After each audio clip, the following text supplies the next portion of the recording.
Okay, welcome to the study group.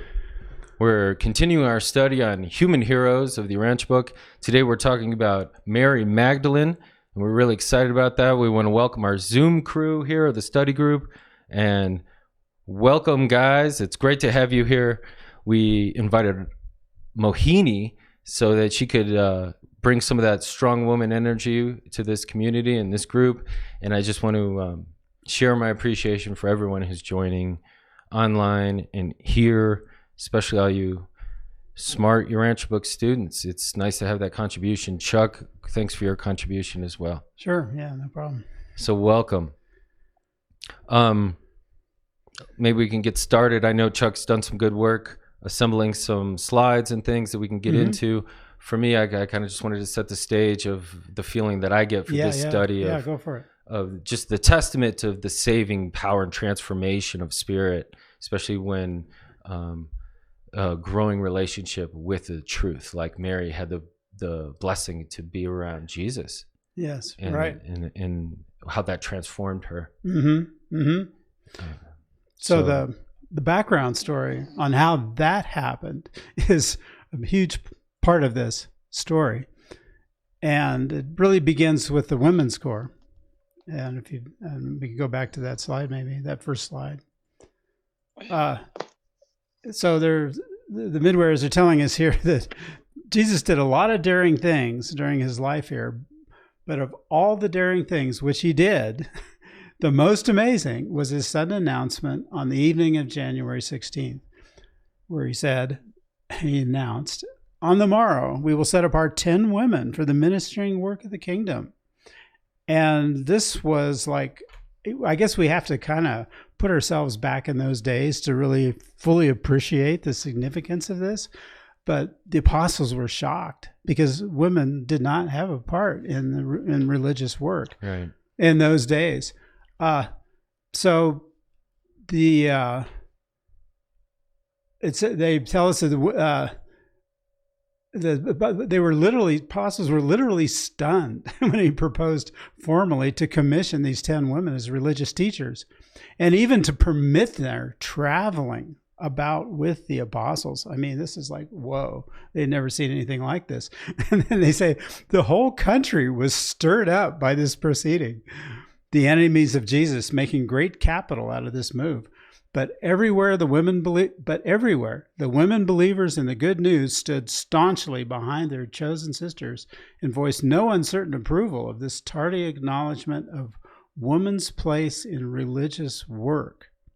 So it was really interesting how they phrased that, the idea of religious work being everyone can participate in this. So I don't know if you want to bring up the second slide, but there's so many strong statements here, and this is another one. So the charge which Jesus gave these 10 women as he set them apart for gospel teaching and ministry was the Emancipation Proclamation, which set free all women and for all time. No more was man to look upon woman as his spiritual inferior. So clearly a big deal here. And this set the stage for Mary's introduction to the gospel, which we'll come to in a minute. But I don't know if anybody wants to just comment on just this fact alone, because it's so remarkable that Jesus took this step, which just was outside of all. I mean, it seems like a perfectly natural thing to do. I mean, from our perspective now, but in those days, it was a big deal to do this, particularly to allow the women to associate with the men openly and publicly. Well, even the apostles were like embarrassed. Yeah. And shocked about it. They were. Yeah. Well, I think, there's one. You go for it. Well, I was just going to say, like just to have the courage in that day and age as women, because a lot of times, it's not just men that are oppressing women. The women are accustomed to certain ways of behaving as well, and they will keep those mores going forward. And those sisters, they had, they stood with real dignity and courage in the spirit of truth, all the time. When it says staunchly, I mean, that was a daily courage, I'm sure, on a regular basis, where they stood with that and that kind of I don't know, in a way, I think of them as like a sense of royalty, not above others, but as caretakers, and a sense of nobility that they had about themselves as being bringers of the gospel of the truth of love for all humanity. And then another thing I wanted to say too is that I think it's in the papers, between papers 84 and or 83, and it's towards the end of one of those papers, and it just talks about like how male and female roles will always be a certain way. And it does mention that women were considered the spiritual leaders for a very long period of time in the evolution of humanity. So it's kind of interesting, like Jesus is bringing that forward and saying, hey, look, we need these sisters around, So I just wanted to bring that forward too. Yeah. Great point. Yeah. I mean, men have spiritual needs, women have spiritual needs, and the joining together as children of God. We're all children of God in spite of our gender differences and capabilities. So to combine these together just made it into such a powerful and very visible and stunning spiritual movement in that day. Mm-hmm. Yeah. Well, I was just wondering if Anne had something. Mm-hmm. Well, like Mahini said, at one point, when we read the evolution of the planet, women were spiritual, you might say, leaders. The men went out and herded. Men are directional, women are place-oriented. And we know also this was striking, because by then they didn't know about the past. And I just have so much respect, number one, of, I know you're going to bring it up, Chuck, but her background, and for her to have the courage, because, to step forward. So right. You're going to be bringing that up. Oh, for sure. Yeah. Yeah, and you would. And also, like we talked the day before yesterday about human history has totally gotten it wrong as far as who she was. As far as some of it. They right. Yeah, so it's great to have this story from the book. Yeah, right. I was just looking in the Bible. I just see what's in the Bible about Mary Magdalene. There's really nothing there I could find except toward at the time of the tomb and the time of the crucifixion. There's a few mentions, but nothing about the women's corps or Mary Magdalene's role as a significant teacher of the gospel. I will tell you that some of the theologians have come to the conclusion, because of the end of the crucifixion and the resurrection, that she was the head of these women. And they said there were women, but they gave financially. No mention of of a significant teaching role. Interesting. It's interesting how secular all the reflection of history always. When we did Akhenaten the other day, historians and archaeologists never see the value and the transforming power of spirit relationship. Yeah, pretty clueless. They think, oh no, Akhenaten must have been a narcissist. And right.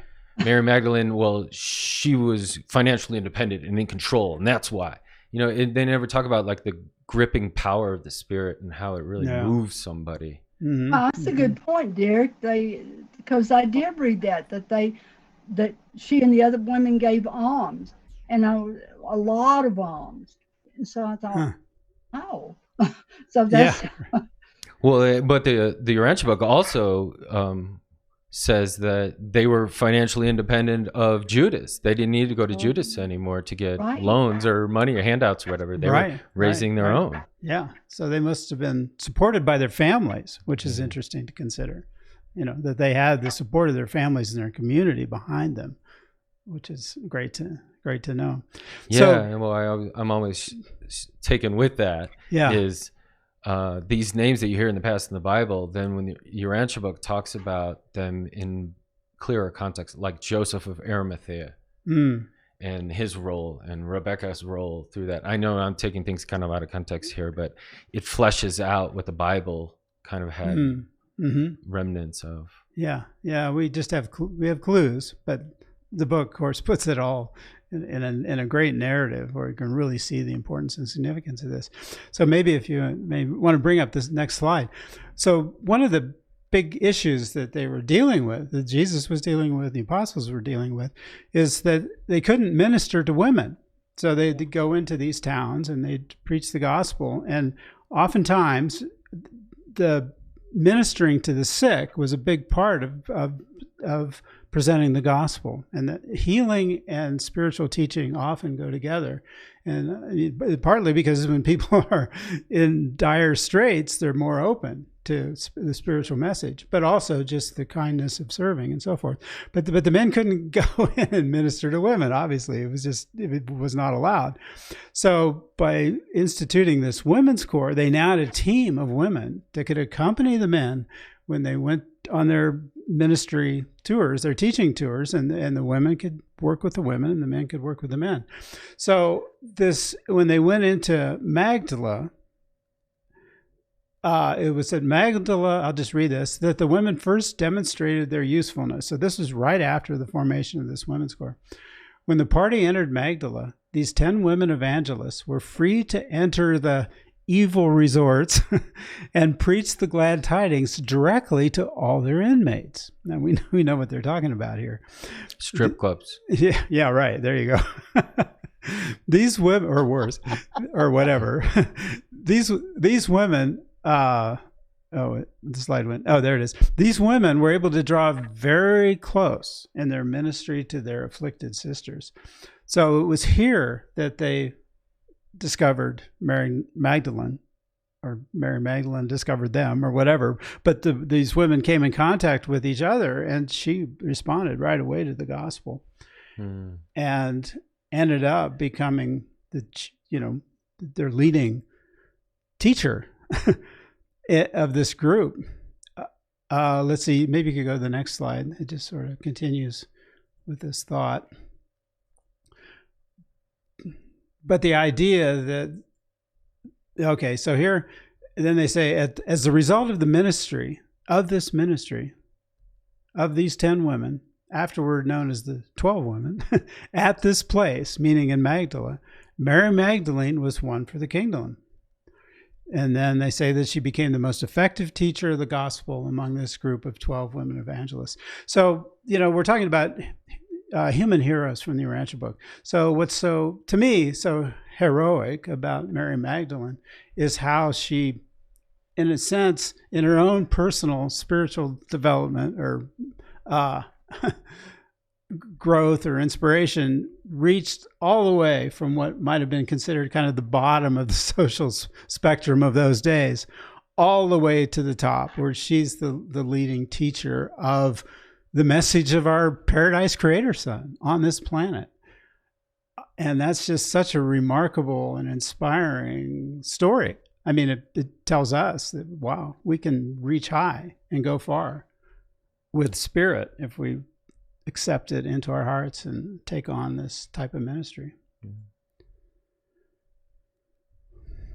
Mohini, you got something? Oh yeah, I definitely have something to say about that for sure. Yeah, good. Go for it. Because the level of self-deprecation that embodies a person, if you will, to live such a life, and you can get paid for your services or you can give it away. There's plenty of people who give it away and don't have value for themselves, and that a lot of times comes from conditioning of childhood or what have you, and really, it's like that lack of self-value and that self-worth, and ultimately trading one of the most sacred gifts that you could share with a human being for money, okay? Or just giving it away for some kind of status or whatever the reason, but not in the sacred union of sharing. And what's really powerful to me as a female who's, and I'm sure all the women here have gone through their, situations of exploitation where they had to be like, wait a minute, I'm not buying that anymore, and because I have more value than that. But the thing that really switched it off for me, that ultimately really even healed my heart, was knowing that the creator of everything in the universe loves me. And that when you talk about that spirit of truth, Derek, and the I don't know if you want to even say like the electrifying power of that, where it like really transforms you and you're like, wait a minute. I'm not valuing myself. I'm allowing society to project onto me that I have no value, but the creator values me. Hold on a second. I must have something to offer. I must have something to offer. And I feel like it wasn't just like she made a decision. It was the courage for her to have the receivership of it. She chose to receive it because those, when you think about it, those sisters walked into a brothel, right? There was a lot of women there, but Mary Magdalene had the courage to listen. Mary Magdalene opened herself up to receiving the gospel of the good news that, yes, you are special in the universe and God really loves you. And the others didn't. And that takes a lot of courage because you're going to change your life once you do that. And it's easier to stay the same. That's for sure. And she dropped it all, what was familiar to her, and said, oh, you know what? Fine. I'm going to buy this. Watch this happen. And then that speaks back to what you're saying, Chuck, about like that transformation. And like, immediately transformed. And there's the power of God and the spirit of truth. So yeah, it's like a relief or something, like you have this blockage that's stopping you from being your ultimate self, and then when you accept the good news, it's like this huge hurdle, challenge, struggle, blockage is now moved out of the way, and you can just grow exponentially. Yeah, when you fully like surrender to that and commit to that.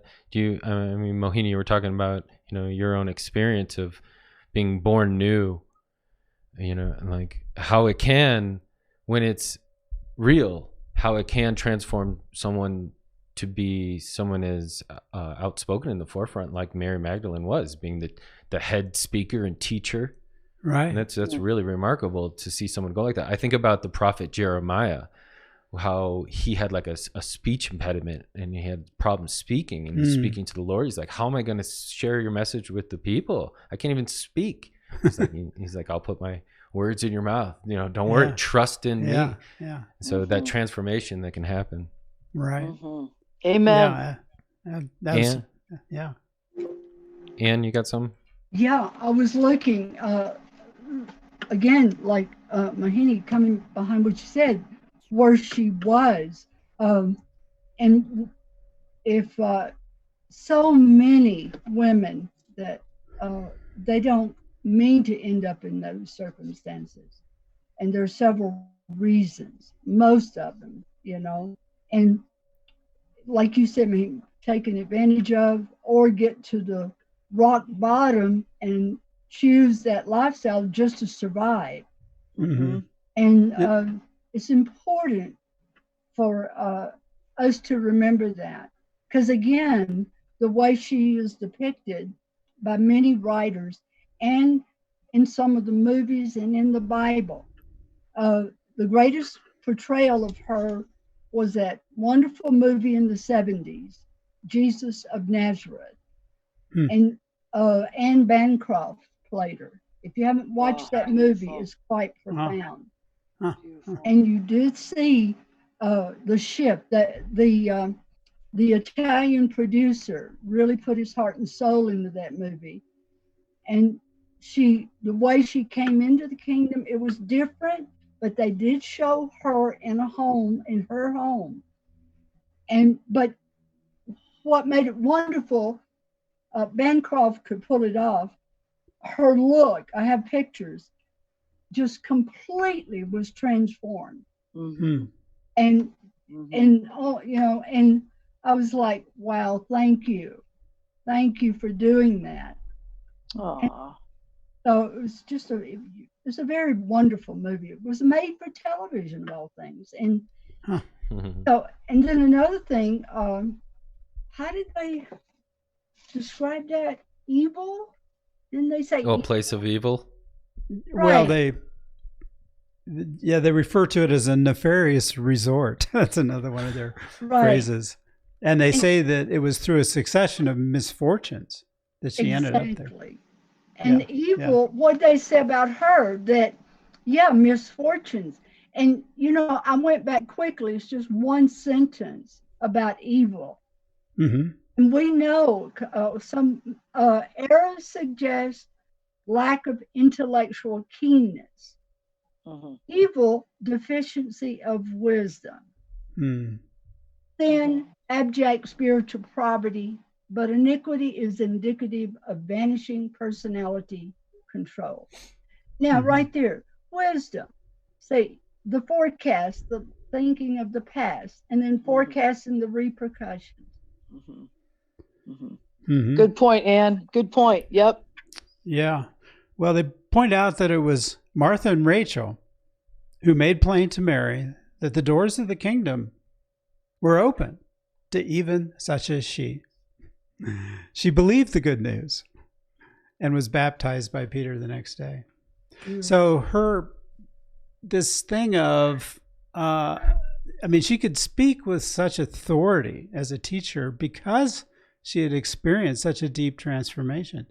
She'd been given this gift of salvation, which we can all, when we get to a really bad, it sort of reminds me of the story of Jonah and the whale a little bit, where they say that the whale will spit you out, onto the dry land of new opportunities once you really sincerely, ask and open your heart for help from God.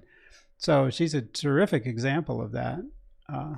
And inspiring, not just for women, but for men too, I think. Yeah, all of the heroes in the study series are. They went up against all odds almost. And the rewards in heaven are great. So. Right, exactly. All right. Do you are you bringing in the cross reference to where Jesus and Ganid met the two women?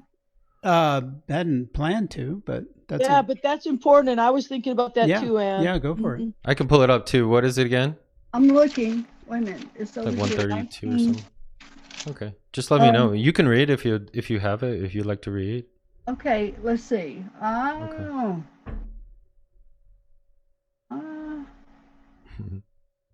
where is it? Just for everyone at home, that's where Jesus and Ganid, a young Indian student that he's a translator and teacher for, they come across two women who they're streetwalkers, as you will, and they approach him, both of them, and Ganid kind of chastises them and berates them, and Jesus then... I'm sorry. I know it has to do with the full moon. Mellow light. That's all. Not mellow beer, light beer, but mellow light. Okay. So if you could find that, please. I'm going. Oh, okay.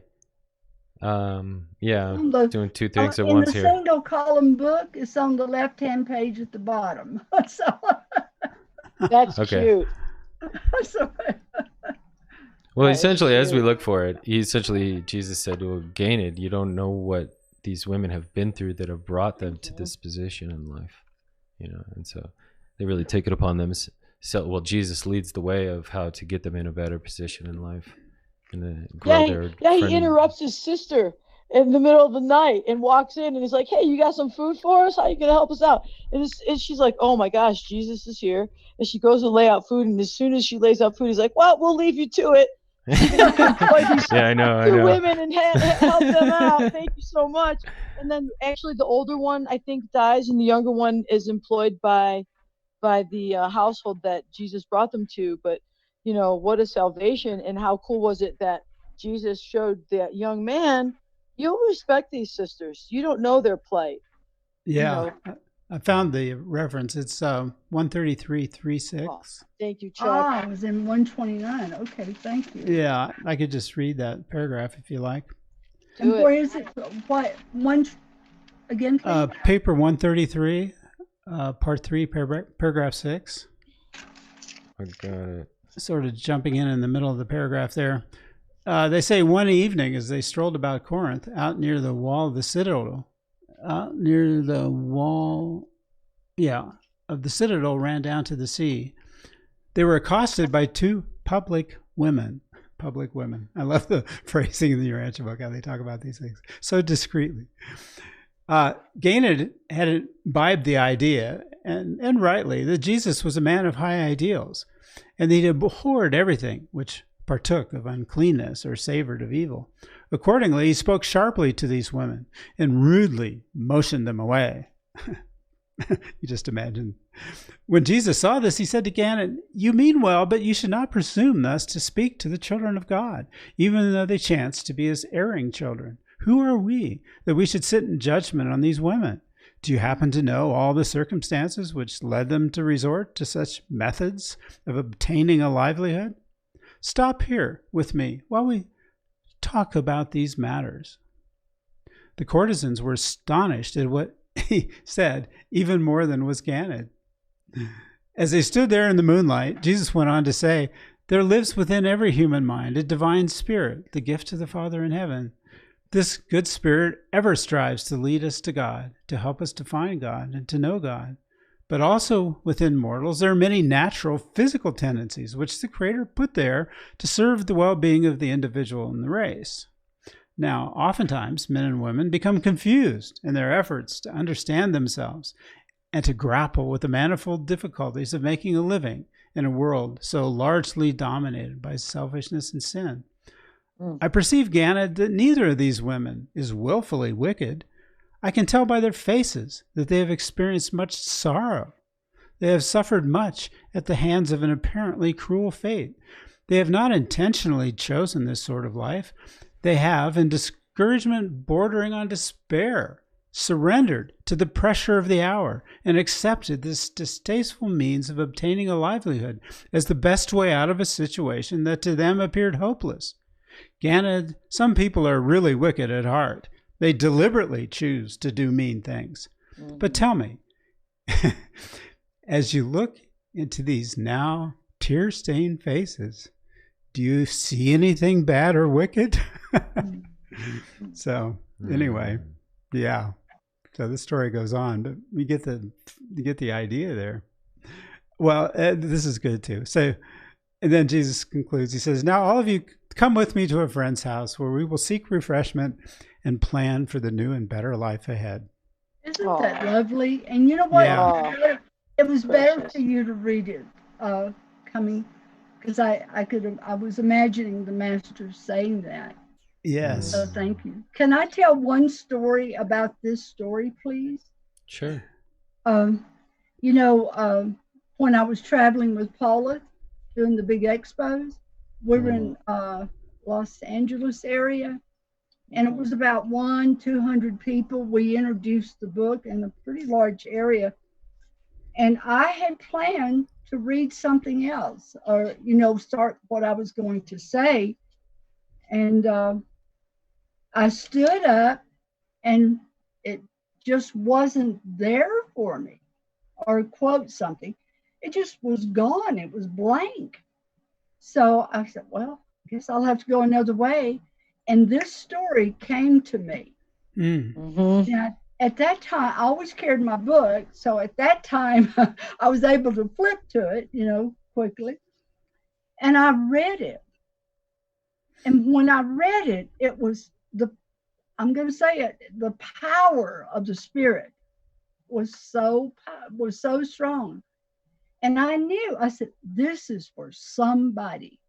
So when it was all finished and said and done, I went over and sat down on the side, and everybody started leaving except for one young lady. She was about 25 to 30.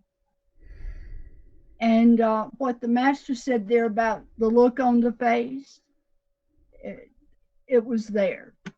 So I waited till everybody left, and I went and sat down with her.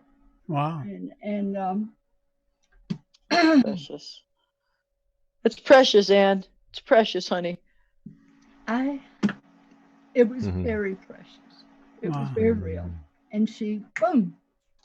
It wasn't me. It was, I often tell people, get over it. She turned the spigot on. She turned the handle. Yeah. And, Yeah, that's always the way it is. Of course it's not us. But you were there, Anne, and you opened your heart to it, to bring it to her. And it brings tears of gratitude to my eyes, too. Thank you so much. Well, it was Very quite sweet. Thank you, Anne. Thanks for sharing that. Indeed. I don't know if maybe Sonia or Karen have anything they want to share. If not, that's cool. Just chilling. We really appreciate everybody's presence. It's nice to feel the love. So all love to you guys at home too. Yeah. There's nothing holding us back. The way is open right now. And we can do it now. Yes, indeed. So maybe we can move on a little bit with the slides now. Yeah, let's go to the next one. Okay. Is this the right one? Yeah, that's good. Okay. So we're kind of skipping ahead now to the end of Jesus's life. And I love what they say here. This is another, very strong statement that comes up in the context of Mary Magdalene and these women, the women's core. They say, when the last and tragic episode in the drama of Jesus's life was being enacted, notwithstanding the apostles all fled but one, these women were all present. Not one either denied or betrayed him. So that was the best image I could find. It's not showing all of them, but it kind of gets the feeling, kind of gets the fact that they were there at the base of the cross during his crucifixion. I'd like to ask the women a question. This is something that I can't speak for, and just what it feels like to find Jesus's teachings as a woman, because I can only speak for what it feels like to find it as a man. But I'm curious because I have my theories as to that women seem to have, and this is just my theory, they can like resonate. It's like they're already tuned to truth a little bit. So when they see it, they can feel it. And that's why I think there could be some frustration with men sometimes because we don't get it right away. Yeah. Can you tell us how to get someone into this conversation? I can't find the original posting and it keeps asking them for the ID and password. Sure, yeah. We can upload I it asked to the the message chat. in the chat, but you didn't see it. Yeah, I'm doing a million things. Okay, yeah, I'll share it with you. Okay, thanks. Yeah. Chuck, go ahead for it. Yeah. I'll help her out here. Okay. Yeah, I mean, as far as Derek's question, I obviously can't answer. Oh, yeah, sorry. Just, I lost my place. Thanks, Karen. I was like, what you gonna say? Sorry. Well, let me tell you. Well, Sonia, you got something? It's good to see Oh, you. Sonia, I'd love to hear from you. Oh, you're kind of muted. You're muted. I was just saying hello to everyone, and I love listening to you guys. Thank you very much.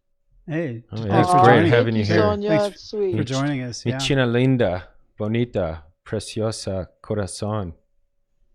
All right. Muy Wow. bien, huh? Mi abuelo was Colombian. Really Yeah. So, nice to see all of you. yeah. Thank you. Well, I mean, at the root of all this is gender, and gender is a fascinating, mysterious thing. And I love that the Urantia book honors that, the way they talk about men and women and the way they talk about Michael and the Mother Spirit. We see this complementary relationship. So I'm sure Jesus, I mean, being a man when he was, incarnated here, to be a woman in relation to him must be a very special experience. I mean, I can't speak for that, but it would be in keeping with the power of gender difference and the dynamics that go along with that, the complementary dynamics that go along with that. Sorry, Well, Something that go ahead, Ann. Go ahead, Mahini. That's okay. Go ahead. I was thinking, like, what would that be like to? Oh gosh, what would that be like? It's so fantastic to even contemplate to be in the presence of the Master, but like to have a man of that caliber in your physical presence as a female, and then have that brother respect you in a way that no other man has ever, not your father, not your brother, no other man has ever respected you like that before. And that changes even how you see yourself. That's a really powerful thing. And I mean, to me, like, that's one of the things that, at that time, place, and circumstance probably really affected those women, because they were, and, they always sat at the front on the right side of the Master. They might have been the last ones to enter a place, but they were always sitting up front on the right side. Yeah, they point that out. Yeah, up front. Yeah. So they were like, the Master respects us. We're noble women, and we can stand up for what is good and beautiful and true. I think that's really powerful. I don't know if I completely agree with the gender roles totally with the way the Urantia book brings it out because I feel pretty masculine in a lot of ways. And I also think that individual circumstances about like people's characters, you know, I can only say how I feel about my relationship with Jesus. And that's always been uh, that, you know, I mean, I love God for sure, but God is still somewhat of an enigma. But the master walked in a body. So whatever suffering I ever lived through in my life, I know that when I'm feeling like there's no human being I can ever speak to that can really understand me, and I'm a married lady to a wonderful human being, and there's times where my husband can't really grasp the inner workings of my soul, and even though I know that God can, and the Holy Mother Spirit, all glories to her, also can, when I, as a human in a body, address the Master Christ, I know that brother knows what I'm talking about because he walked in a body. And for me, as a human, I don't know if that makes me as a female, but as a human, that's where I find my most power and camaraderie and friendship with the Master Christ. Yeah. Yeah, of course. And, you know, not to break it down to material aspect, but there's this cooperative relationship. And from my experience, I can only speak from my experience in that cooperative function relationship with divinity and deity, and just gaining insight on different people's experience with resonating with that truth, the spirit of truth working with them. And so thanks for also reminding me and giving me that feedback. I think Anne's got something to contribute too. Yes. I was thankfully, as y'all know, I was reared in a strong Christian home. And so Jesus was in my life. My mother was a Sunday school teacher. By the way, her name was Pauline, and she helped me to get over my grudge toward the Apostle Paul. But hey, Robert. She focused on the teachings of Jesus to the young people all my growing up life. And you ask, how did it affect me? When I came across him in the Urantia book, I had sought out the truth. And I agree with you. The female aspect is totally different. And yes, there are parts of me, there's aspects that take on this another mindset if need be. Because of my background on a farm, had to work and my background in business. But the point being, Jesus set an example, especially in the Urantia book, about family life and about how to raise children. That's what grabbed me right there. That was the first thing. I was like, oh my goodness. And our children, the 3 kids, this was in the 80s, so they were very young. So on index cards, I said, okay, if I know how I was raised, and I was very blessed, solid family, extended family for their time, but what about the master? And on the index cards, I started throw them on the floor, colored index cards. Out of that, I created a study guide. I don't know, and it was in the 80s, and it's called Family, the Master. Oh. Nice. Wow. Oh, I think we might have that at the fellowship office. Yeah, it's that's wonderful, Derek. Yeah. So I'm telling you, this was the blueprint for our 3 children. Yes. And so that's how he affected me at first, coming to him and being introduced to him, how he sacrificed and for those, I have a friend that has never had children. She just retired as a nurse, and she felt bad about it, that she never had children. And I said, wait a minute, you worked pediatrics all your professional career.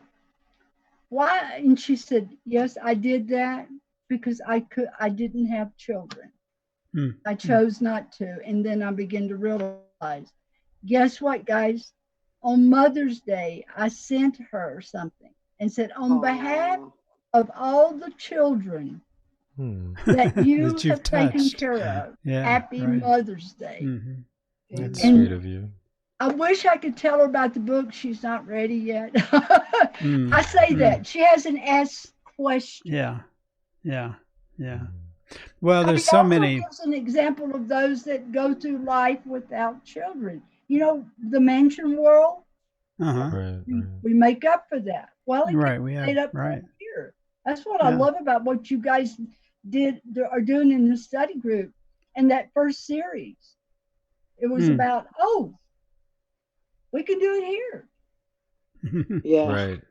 Nice. That's a really good point, Anne. I really appreciate that because I wasn't even really sure how to raise my family. And I know I saw Jesus as a young man, and I'm like, maybe in my 30s, and Jesus is a young man, like just knowing how to like have equity and social justice and restorative justice in a time where that was unheard of. Yeah, that's pretty awesome. Thanks for that reminder. Well, you think about the fact that he had to step in for his father, when his father was killed in that construction accident. For those that don't know that, I think he was about 15, wasn't he? Yeah, something like that. He was very young. And he stepped in and not only helped to raise the children, but, he became like his mother's partner in doing that. Yeah. Every bit. I'm so partial, but I think our 3 children turned out all right. But anyway, there's so many sweet places in the Urantia book where they talk about Jesus in relation to women. Like the wedding at Cana comes to mind right away. That's cute. But many other situations where you could tell he had just a tremendous fondness for women, and there was a reciprocal endearment there that was different from his relationships with the apostles. Yeah, and I feel like the Urantia book gives great representation of all the so many times that women then showed their great faith too. Yes. Well, this is what we're getting to. Invited Jesus in. Then these last couple slides, maybe we could go to that.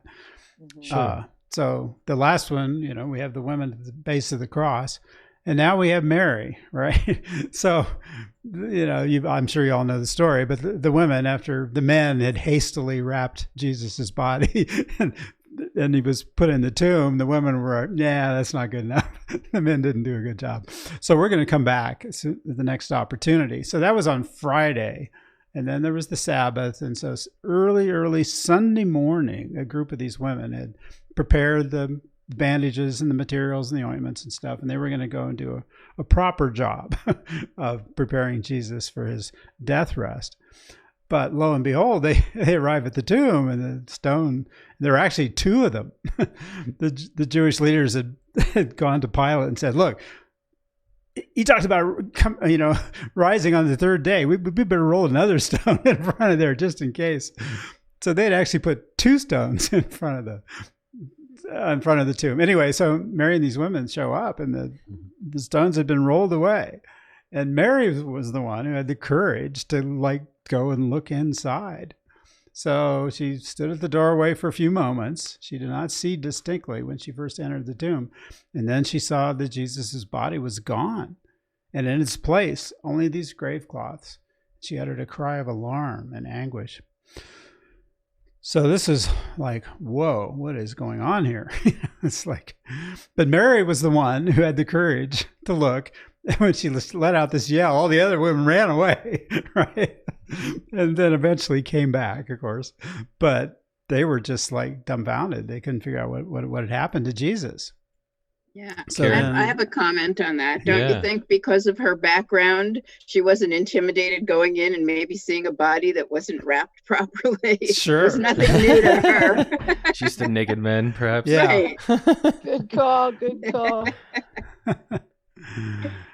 Well, it's interesting. Men were allowed to wrap the bodies of other men, but women were actually allowed to wrap the bodies of men and women. So that's a little interesting cultural detail about Jewish tradition. Yeah. So that's why they felt like they could do that too. Also, I mean, there was actual permission in the culture to do that. But in any case, maybe go to the next slide. So then, of course, we have Jesus' first Urantia appearance. And do you have some you say? Oh, yeah. When you were telling that story, and it was very vivid, I thought of when they were approaching the guards, what were they doing? Boom, scared. Oh, they ran away when the stones rolled away. Yeah, And they they were long saw them, gone. these women, they still All had the 20 of courage. them. Yeah, and they had the courage to keep going forward. Right. Well, they saw the men running the other way as they were approaching the tomb. That's a funny part of the story. Why are they all running away? Oh, well, we better, whatever. Yeah, there were 20 of them. There were 10 Roman guards and then 10 guards assigned by the Sanhedrin or something. So that's a lot of men totally freaked out, running full speed in the opposite direction. So it speaks to the courage of these women that, you know, they were undaunted. They had their tasks to do, and they weren't going to be stopped. I wanted to also make mention along the lines of that story too, when she didn't recognize the master when she first spoke to him, and it brought tears to my eyes, and it does, that it was when he just said her name with that sense of personal, intimate knowing and love that she recognized him, and that really touched my spirit when with that part of the story. Absolutely. Yeah, that was on that last slide. Right. This one? Yeah. Right. So, yeah, he addressed Magdalene with a familiar voice saying, Mary. And when she heard that word of well-known sympathy and affectionate greeting, she knew it was the voice of the master.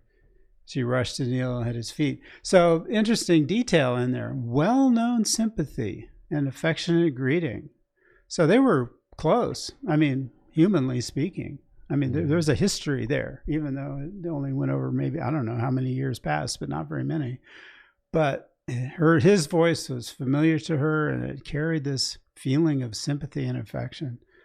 So that's characteristic, I think, of how Jesus was with the women that he was associated with. Plus, I forgot if we talked about this yet, but Jesus did go fishing in Magdala as a kid. Right. So he had some sentiment towards that. Yeah. Magdala was a familiar town for Jesus as a teenager. He would spend his summers there fishing with his uncle. It was a fishing town. That's cool. Right. And it's now being excavated, interestingly enough. When I was in Israel last time with Diane in a small group, we went to Magdala. We got to see the excavations there. So it's a very interesting location. It's along the Sea of Galilee in the sort of the northern part of the lake, where all those fishing towns were, where the Zebedees hung out, not far from Capernaum, around that region. Cool. Amazing. Robert, you're muted. Well, it says you're not, but you got to turn up your volume or something. But it's good to see you. You're looking good. Still don't hear you. Can you hear me? Yeah, there he is. You can hear me? Yes, sir. Now we can. My question is, in that last slide that Joe showed, is that an accurate representation of Jesus' Marantian form? Oh, probably not. These are just the best I could find. No, I understand. Okay. The more glowy, the better. Right. Because the book says that he wasn't recognizable except by the voice. Right. They also had a light kind of behind him. So yeah. Okay. Also. Right. That was my 2 cents for the day. I'm running late. I know. Sorry, Joe. Yeah, we have to use our imaginations a little bit here. Looks like Anne's getting ready for something. What do you got, Anne? You were talking about the relationship. Well, there now, well, it's been going on for a long time. There was a lost manuscript that they quote unquote found that claimed they got married and had children. I believe there was a movie made about that. So not only have they history about her, and then how they try to claim that she was his wife, and get him they back have lineage. The lineage thing, right? Well, it's interesting that it kind of goes back to what we were kind of talking about earlier, is that this secular academia can't see the gripping power of real spiritual transformation. That's like, no, they were having sex. That's the only way he could be so close to her. Yeah. God forbid he really believed in her preaching power and teaching power and her transformation, and he had faith in her. And Dan Brown figures into that, doesn't he? Yeah. Oh yeah. The Da Vinci Code. Yeah. And because of that, it's been an ongoing controversy. You made me think of it, Derek. She is a saint, But that's been very controversial. In what way? Because- Because of her past, or Yes. right? Okay. Yes, but by whom? The Roman Catholic Church? Yes. Yeah. Catholic. Well, there's been a few compromises in the Roman Catholic Church over the Oh, past few. being raised a Roman Catholic, I have no idea what you're talking about. Well, You're funny. I share your pain. I was raised Roman Catholic too. But Well, also like when you talk yeah. about those scientists, and the whole, the secular, students of that. I mean, these are, mundane brothers who are projecting their own understanding onto a divine being. That's what that sounds like to me. Good point. Right. Well, there's so much about this story that's like unexplainable, and just from a purely empirical human perspective, the resurrection, the rolling away of the stone, and just even the nature of Jesus himself. I mean, it's not easily grasped with purely evolutionary insight. We really need revelation to fully understand these things. So the Bible has sort of captured some of the narrative. It's like you send reporters out to cover a story and they really don't know what's actually going on on a very deep level, but they can report some of the facts and they get some of the facts mixed up. And that's kind of what we have in the Bible. But it's such a gift to have the Urantia book to open up this story so we can understand what Jesus is really doing there, demonstrating the fact that we also survive. It isn't just him that resurrect, we also resurrect, or at least have that potential. So And you just made me think, we resurrect.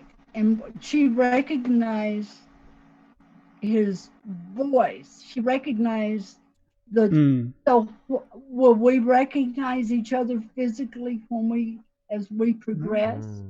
That's a good question. Personality is what we'll Personality we recognize, yeah. So that just came to mind that,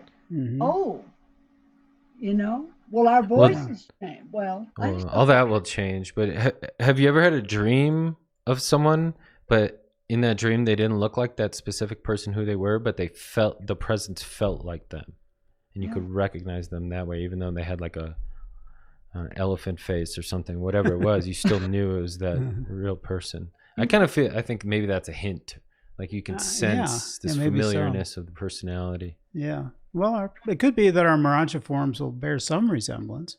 I would think so. But as we move forward, how many bodies will we get? Right, a whole bunch. Well, they say that our external appearance more truly reflects who we are on the inside as we move on. Evolve spiritually. Well, they also say that you'll know who they are. You'll just know, right? Yeah. Personality responds directly to other personality presence. They point that out in the personality survival paper. Yeah. Sonia? Well, as I've been studying more and I became open more to the idea of ascending and so on and so forth. But prior to that, even the thought of something different than what I had always believed, and that was that when someone dies, you'll see them again. It just kept me so trapped because I've always held on to seeing my dad, my grandmother, and these people that meant so much to me. And when you accept a new possible way of thinking or believing, it causes fear, because I know I was very fearful, thinking that what I had envisioned and what I had been taught was not going to be true. But then you accept that it's going to be better. And it's even going to be better. Hallelujah. Right. Hallelujah. Yeah. Oh, yeah. There's this one picture online. I wish I would have found it. Where there's this little girl where she's got this teddy bear, and Jesus is hunkered over her, and he's got an even bigger teddy bear behind his back. And she's saying, I don't want to give up. I'm afraid. I don't want to get rid of the teddy bear. And Jesus says, well, just trust me. Because he's got an even bigger one for her. So it's kind of like that. It's like, if you can trust enough, man, it just opens up. The potentials are just unbelievable. They truly are unbelievable for this human mind to fathom. Well, just think about Mary Magdalene, what she discovered about herself as a result of the work of the Women's Corps coming to her and presenting the good news and accepting that and opening her heart and her mind. And she discovered a whole new realm of potential in herself in relation to God. She grew wings. So Right, to speak, yeah. right. And that's something, that we can all do. Amen. And that's a beautiful way to sign off here. We've it's 3 over here in the mountains. And I just want to thank you, Chuck, and thank all of you guys. Mohini, thanks for taking the time. Super appreciate it. Dude, man, it was an honor to be associated with you guys and to hear everybody say what they said, because it just renews my spirit and my faith. So thank you. Excellent. Hallelujah. Blessings to you and your family, everyone over there, Lee and Adam. Blessings to all your family. Thanks for joining us. Yeah, and you guys at home, blessings to you and your family and everyone else. God bless you always. May your heart be filled with peace. And we'll see you Friday. All right. John the Baptist. John the Baptist. Sounds good. And Mohini, I don't know how you stay so still. That is amazing. Self-control. I hope that is amazing. Not even her hair moves. It's amazing. I know. Well, God bless that's everyone. That's a request. Well, maybe I'll see you guys on Friday. That would be nice. Okay. That would be awesome. Okay, look forward to it. Until then, everyone. Thank you, All right. Bye-bye. Be well.